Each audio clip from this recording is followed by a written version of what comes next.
Today I'm taking things to the Southwest with a hint of Mexico too, because I'm going to be making Fiesta beef out on the pit barrel cooker.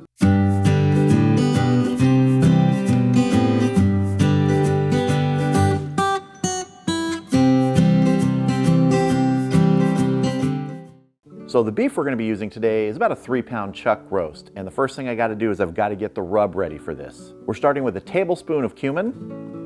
We've got 2 teaspoons of granulated garlic, 2 teaspoons of kosher salt, 2 teaspoons of cracked black pepper, and 1 teaspoon of chili powder. Use your favorite chili powder. I'm using a chili lime seasoning from Trader Joe's. Pop our lid on here, shake it up.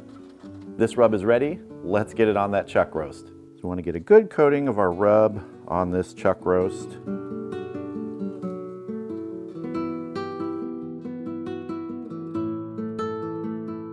Make sure you get both sides. Nothing fancy, just a good coating of rub on this chuck roast. And now this is going to go in the refrigerator for about 3 hours, kind of to soak up all these seasonings. Then I'll see you back when we get this out on the pit barrel cooker.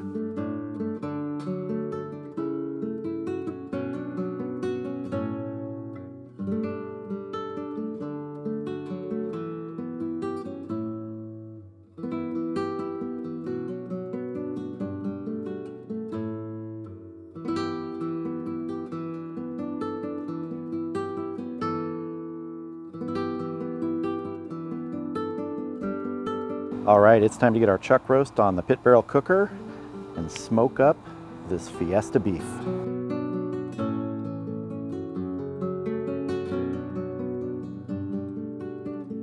Get my internal temperature probe in here. Looks like we hit a cold spot, 38 degrees. This came right out of the refrigerator. So let's get this smoking. Let's put some olive wood on.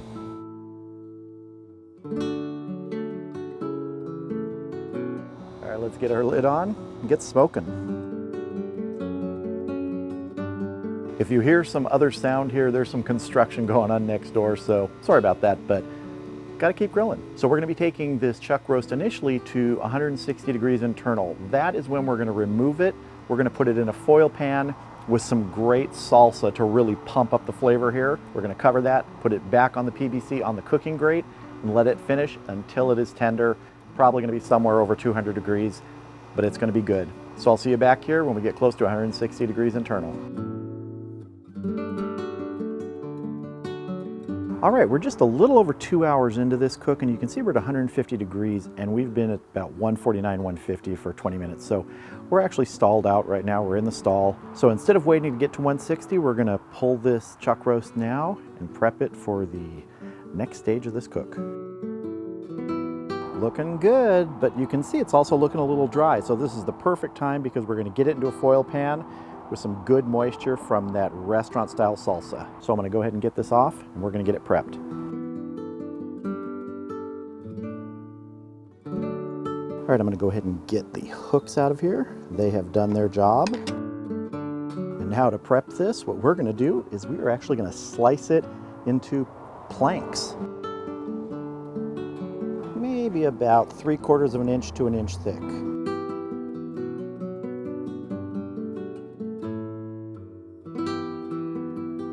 Just like that. And now we're going to get it into our foil pan before the flies devour it. We're just going to put all these pieces in here. This is a little similar to making burnt ends out of chuck roast, but we're going for a different flavor profile here. Now I'm just going to dump some restaurant-style salsa on here. Just use your favorite salsa. An entire tub of it. I'm just going to work it in here. Move it all over. Make sure the pieces get coated. Now we're going to double wrap this with foil. All right, let's go get this back on the PVC. All right, as you can see, I have the cooking grate installed, and I just need to move one of the hanging rods out of the way to get this foil pan in. Remember, the rods are part of the venting process. If you leave those out, the fire can actually burn a lot hotter. And that may be something you want, but right here I still want to keep it in that 275 to 300 range that the PBC is designed to run at. So let's get our lid on and let this finish cooking. We're going to come back in about 2 hours and check it. All right, we've been going for about 2 hours in the foil pan. It's time to take a look.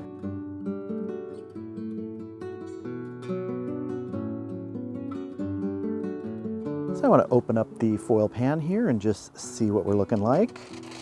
Let me turn this around here. Get a better view. Oh, that is looking and smelling terrific.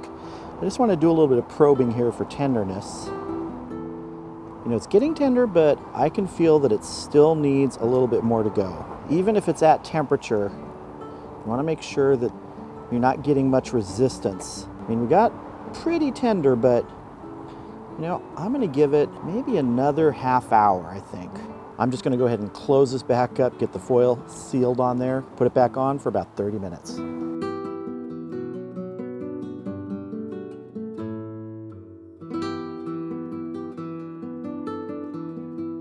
So I'll see you back here in about 30 minutes. All right, our additional 30 minutes are up. Let's check this Fiesta beef. And I'm just going to check it right in the PBC here.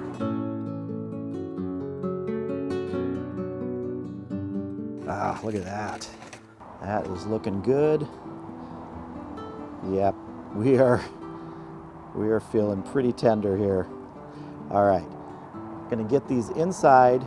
Just going to cover it with foil, leave this foil on there, let it sit for about 25-30 minutes just to sort of cool down a bit and continue to tenderize. And then we're going to plate this up with some rice.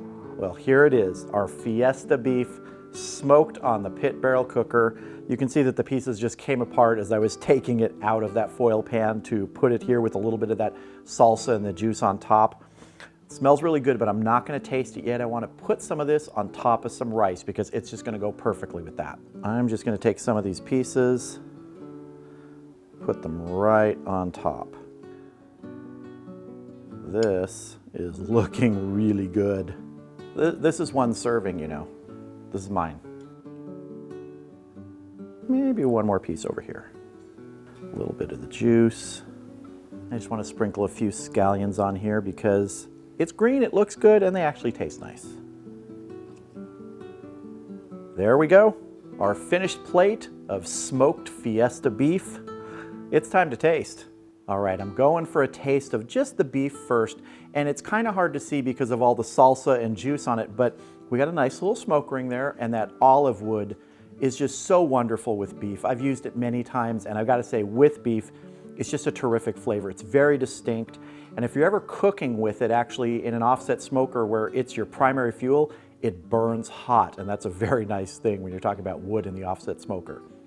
But let's taste. Ooh, really good southwestern Mexican flavors from that rub we put on this chuck roast.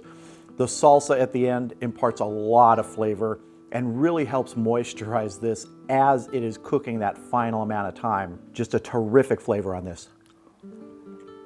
Got some with a little bit of rice now. Gotta try that. A little bit of that juice and that salsa on it.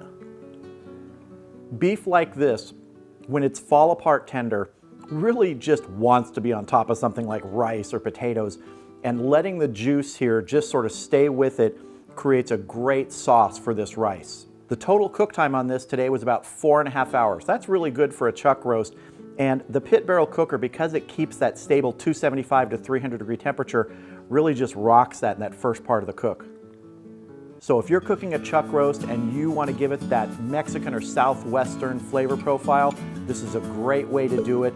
A good rub. You can even spice it up some more with some more chili powder, some salsa at the end. Give it that time to tenderize. You got a perfect meal.